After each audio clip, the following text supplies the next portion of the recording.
मित्रों, प्रत्येक मनुष्य को अपने कर्मों का फल अवश्य ही भोगना पड़ता है और अपने जीवन में जो जैसे कर्म करता है उसे मृत्यु के बाद उन्हीं कर्मों के अनुसार जन्म मिलता है।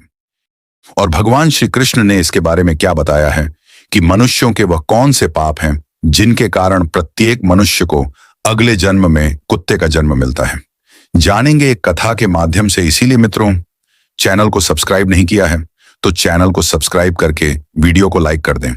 मित्रों, एक समय की बात है जब देवी राधा भगवान श्री कृष्ण जी से मिलने के लिए जाती हैं और भगवान श्री कृष्ण जी से कहती हैं, प्रभु, आज जब मैं आपसे मिलने के लिए आ रही थी तो मैंने देखा कि एक कुत्ता भोजन की तलाश में इधर उधर भटक रहा था और वहीं पर एक मनुष्य भोजन कर रहा था। तभी वह कुत्ता उसके पास जाकर बैठ गया और कुत्ता सोच रहा था कि अभी यह मुझे भी रोटी खिलाएगा, किंतु उस मनुष्य ने अकेले ही भोजन कर लिया और उस कुत्ते को रोटी के एक टुकड़ा भी नहीं दिया। फिर कुत्ता भूखे पेट ही वहां से चला गया। और प्रभु, इसे देखकर मेरे मन में दो प्रश्न उठ रहे हैं और मैं चाहती हूं कि आप मेरे दोनों प्रश्नों के उत्तर देकर मुझे संतुष्ट करें। तो भगवान श्री कृष्ण मुस्कुराते हुए बोले, हे देवी, तुम्हारे मन में जो भी प्रश्न है मुझे निश्चिंत होकर बताओ, मैं तुम्हारे प्रश्नों के उत्तर अवश्य ही दूंगा।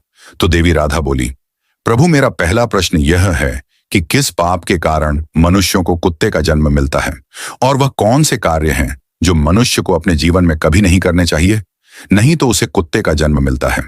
और मेरा दूसरा प्रश्न यह है कि कुत्ते को रोटी खिलाने से हमें कौन सा पुण्य मिलता है। तो भगवान श्री कृष्ण बोले, हे देवी, मैं तुम्हें एक कथा सुनाता हूं जिसे सुनकर तुम्हें तुम्हारे प्रश्नों का उत्तर मिल जाएगा, किंतु कथा को पूरा मन लगाकर सुनना। तो देवी राधा बोली, प्रभु, आप कथा सुनाइए। मैं कथा को पूरा मन लगाकर सुनूंगी। तो कथा को सुनाते हुए भगवान श्री कृष्ण ने कहा, एक समय की बात है जब भगवान श्री राम सभा लगाकर अपनी सभा में बैठे हुए थे, तभी उन्हें एक कुत्ते की रोने की आवाज सुनाई देती है। तो वह सभा में मौजूद द्वारपाल से उस कुत्ते को वहां से भगाने के लिए कहते हैं। तो द्वारपाल कुत्ते के पास जाता है और उसे वहां से भगा देता है। और फिर अगले दिन जब भगवान श्री राम फिर से सभा में बैठे होते हैं, तभी वह कुत्ता फिर से वहीं पर आकर बैठ जाता है। और जैसे ही भगवान श्री राम सभा में कुछ कहना प्रारंभ करते हैं, फिर से वह कुत्ता जोर जोर से रोने लगता है। और इस बार भी द्वारपाल कुत्ते के पास जाता है और उसे वहां से भगा देता है। फिर तीसरे दिन जब प्रभु श्री राम सभा में बैठे थे, तो फिर से वह कुत्ता आया और उसी स्थान पर बैठकर जोर जोर से रोने लगा। तो भगवान श्री राम ने मन में सोचा, यह कुत्ता मेरे दरबार में रोज रोज आकर रोने क्यों लगता है, जबकि इसे तो कोई मारता भी नहीं है। फिर यह रोज मेरे ही दरबार में आकर क्यों रोता है। फिर इतना सोचकर भगवान श्री राम ने द्वारपाल से कहा, उस कुत्ते को मेरे दरबार में लेकर आओ।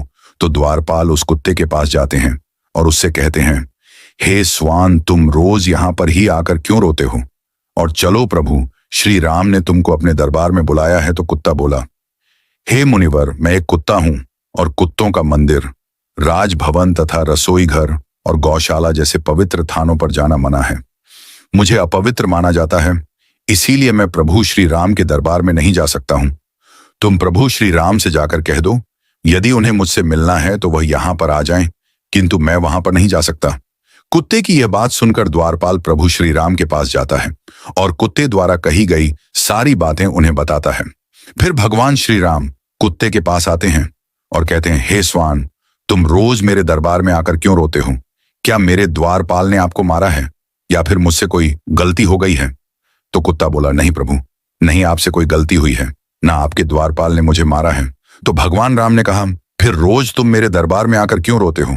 तो कुत्ता बोला, प्रभु, एक सन्यासी ने मुझे पत्थर से मारा है, जिसके कारण मेरा एक पैर टूट गया है और अब मुझसे सही से चला भी नहीं जाता है और मुझे बहुत पीड़ा भी हो रही है। इसीलिए प्रभु, मैं आपके दरबार में आकर रोता हूं। प्रभु, मैंने सुना है कि आप सबका न्याय करते हैं, तो प्रभु मेरा भी न्याय कीजिए और उस सन्यासी को सजा दीजिए। तो उस कुत्ते की यह बात सुनकर प्रभु श्री राम बहुत अधिक दुखी हुए और अपने सैनिकों से कहा, उस सन्यासी को मेरे दरबार में लेकर आओ, मैं उसे अवश्य ही सजा दूंगा। फिर सैनिक जाते हैं, उस सन्यासी को प्रभु श्री राम के दरबार में लेकर आते हैं। फिर प्रभु श्री राम उस सन्यासी से कहते हैं, क्या यह जो कुत्ता बोल रहा है सत्य है।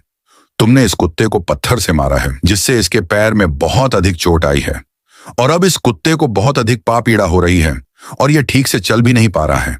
इसने क्या अपराध कर दिया था जो तुमने इसे इतनी बड़ी सजा दी है कि इसका पैर ही तोड़ दिया है? तो वह सन्यासी बोला, प्रभु, मैं अपनी झोली लेकर भिक्षा मांगने के लिए रास्ते से जब जा रहा था, तभी यह कुत्ता मेरे पास आया और अपनी पूंछ हिलाने लगा, और जब मैंने इसे खाने के लिए कुछ नहीं दिया तो इसने मेरी भिक्षा का अन्न छू लिया था, जिसके कारण मैंने क्रोध में आकर पत्थर उठाकर इसको मार दिया, और पत्थर बहुत अधिक बड़ा होने के कारण इसका पैर टूट गया।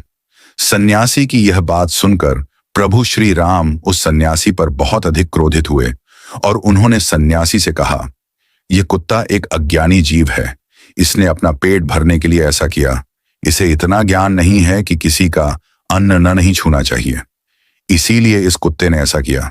किंतु आप तो एक सन्यासी हैं, आपके अंदर तो ज्ञान है कि किसी भी जीव को इस तरह से नहीं मरना चाहिए, फिर भी आपने इस जीव को मारा। इसीलिए अपराध इस कुत्ते ने नहीं, बल्कि अपराध तो आपने किया है। आप इतने बड़े ज्ञानी होते हुए भी इस कुत्ते को मारा है, इसीलिए अपराधी आपको ही माना जाएगा। फिर प्रभु श्री राम ने उस कुत्ते से कहा, यह सन्यासी तुम्हारा अपराधी है, और अब तुम ही बताओ कि इस सन्यासी को क्या सजा दी जाए।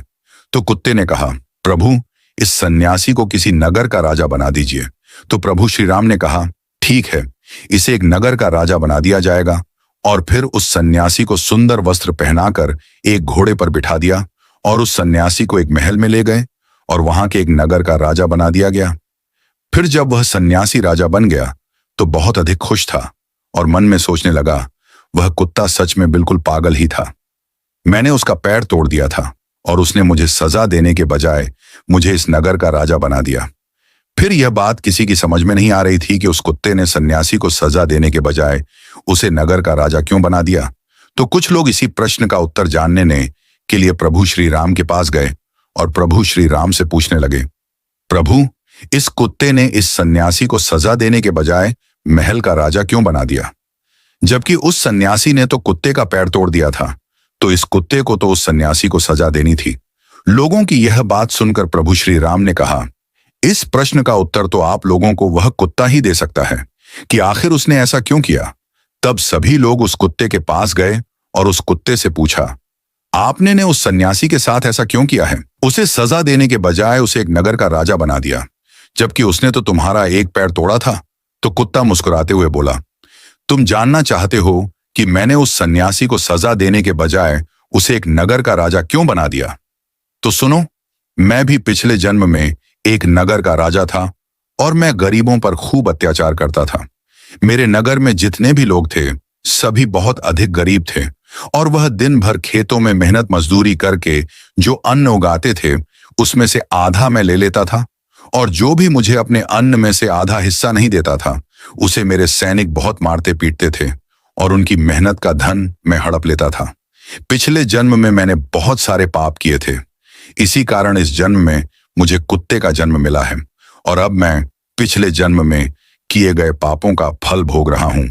और मैंने उस सन्यासी को इसीलिए राजा बनाया है ताकि उसे भी अगले जन्म में कुत्ते का ही जन्म मिले, और तब उसे पता चलेगा कि कुत्ते का जीवन कैसा होता है, और अपना पेट पालने के लिए क्या क्या करना पड़ता है, और एक एक अन्न के लिए कितना तरसना पड़ता है, और कितने लोगों से मार खानी पड़ती है।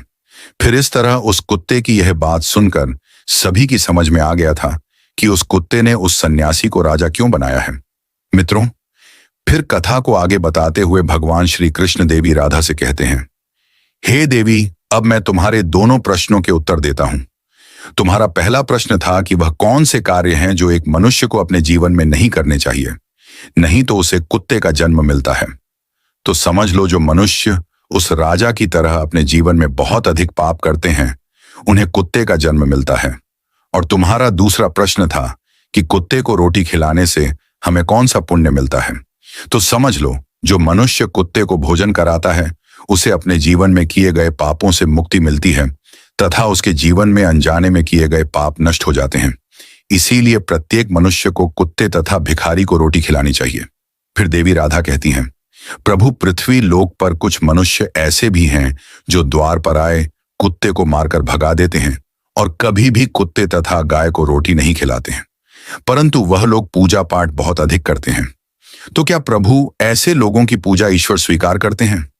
तो भगवान श्री कृष्ण मुस्कुराते हुए बोले, ये वही लोग हैं जो गंगा जी में पाप धुलने के लिए जाते हैं और वहां से आते ही फिर से पाप करना शुरू कर देते हैं। तो देवी राधा कहती हैं, प्रभु क्या गंगा जी में स्नान करने से पाप नहीं धुलती हैं?